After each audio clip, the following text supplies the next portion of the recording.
Let's talk about pattern making your fly front. You have two choices here. You can do a cut on fly or a sew on fly. And at this point in the making stage, it actually doesn't matter which it is too much. The first thing we need to do is determine how long our zipper is going to be. So these are nylon zippers. They're only really good for really lightweight fabric for trousers. So I prefer like a metal pants zip with a low profile for pants because they're more durable. But anyway, this block does not have seam allowance on it. So when I sew the zipper on, the zipper stops. These metal end pieces here are going to be pretty flush with this because there'll be seam allowance up here. Now you can see that if I use this zipper, which is 8 inches, 20 centimeters, it's a little long. It goes below the hip quite substantially and almost into the crotch curve. So when you are unzipping it, you'd be kind of zipping it around the corner, and that wouldn't be very good on this for this particular size. If you're doing a plus size, there's going to be a higher rise, so you would definitely want to have a longer zipper. So that's why it's important to just evaluate it on a case-by-case basis.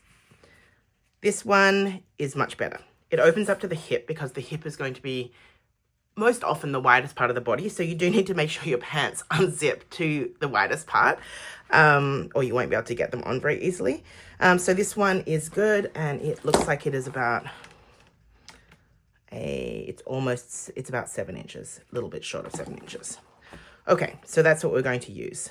You're just gonna put a little mark about when, oh, it actually stops right on that hip line. Okay, so we know we're gonna use this zipper. Now, what happens is we have to think about the J-stitch for our pants. Now that is gonna be below here. It's gonna go from below the end of the zipper, and it's gonna kind of come up here. And the width of the J-stitch will determine the width of our fly, which is we could also call a fly facing. It's going to turn under, whether it's sewn on or cut on, and go behind there and stabilize it for when we're sewing the J-stitch, and also to give our zipper something to sew onto. So it's really important to think about the proportions of the body when you determine how wide your J-stitch is going to be. If you are working with plus sizes and your block is much larger, if you do a small J-stitch, it is going to look too small. So I urge you to consider the size of the body when you're pattern making the fly. So I think for this body, maybe 1.5 inches wide J-stitch is going to be about right. So let me draw that in and we'll just see. So I'm just drawing a line parallel with the center front to start with. Let's ignore this line.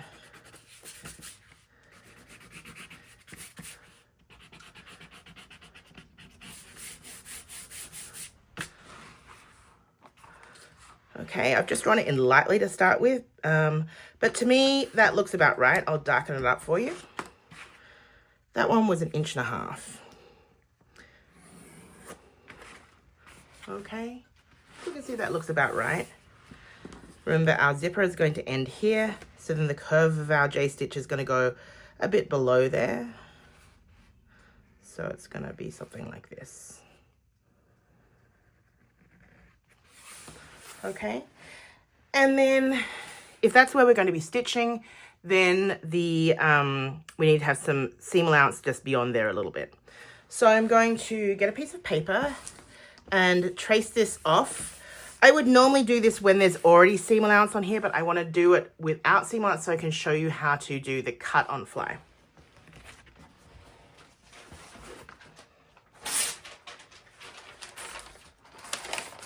So always saving paper around here. So I'm just going to trace this fly piece off.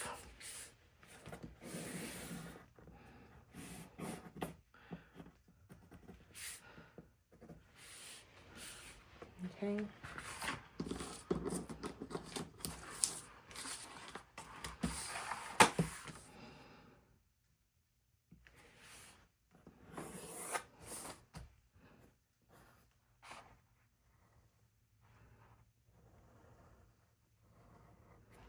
Okay, and I'll add some seam allowance there.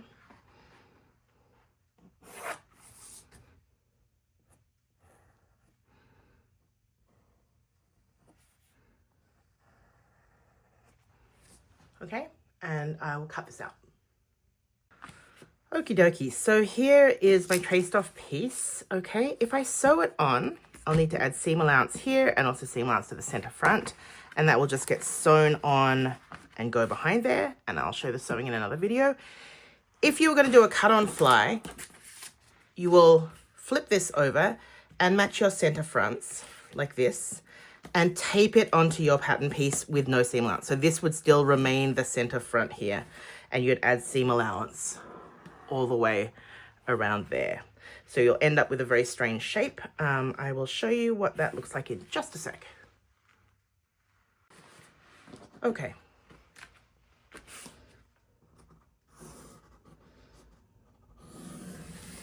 Tracing around my block, no seam allowance.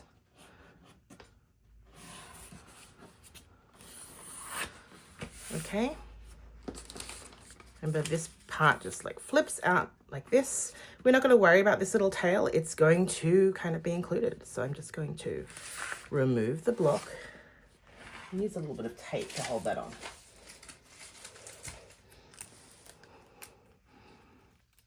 Left-handed taping isn't great for me. Sorry about that. It's a pretty bad tape job. Anyway, just needs to hold it there temporarily while I can draw it in.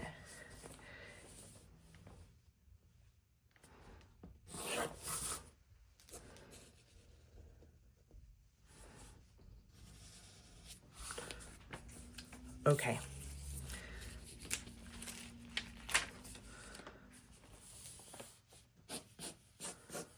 This still remains my center front, so I'll put a notch there, but you don't need to cut along this line. You can see you end up with this pretty funky shape here, especially here. Now remember, we have seam allowance on here, and on here, but we don't have it down here, so I'll add my seam allowance.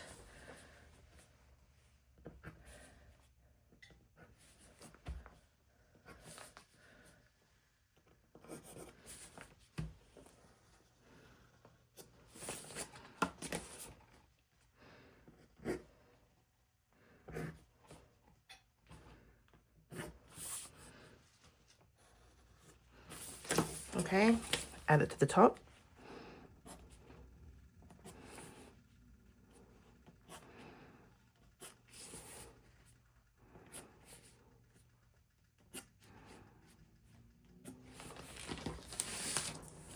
And to the side.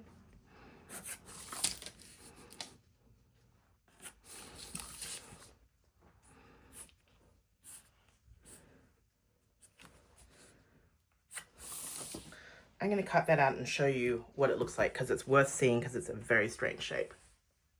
Okay, so this is the cut on fly. If you're doing a cut on fly, one side will have to have this fly extension on it, and the other side will have to not have it on it. And that is because on this side, you'll sew the zipper and the fly shield. This side essentially has like a facing that will fold back. But you do get this very unusual shape here that you have to deal with. So you'll finish this before you sew it. So you either have to serge it or overlock it with a great deal of care to get into this corner, or the nicest way and easiest way, I think actually, is to bind it, and it looks beautiful. So just beware if you're doing a sew on fly, beware of where that might be. The other thing you'll need to put in is you'll need to put in a drill hole for the end of the zipper. So I'm going to align my zipper here, and then they will stop stitching just a little bit below. So here, so we'll need a drill hole there.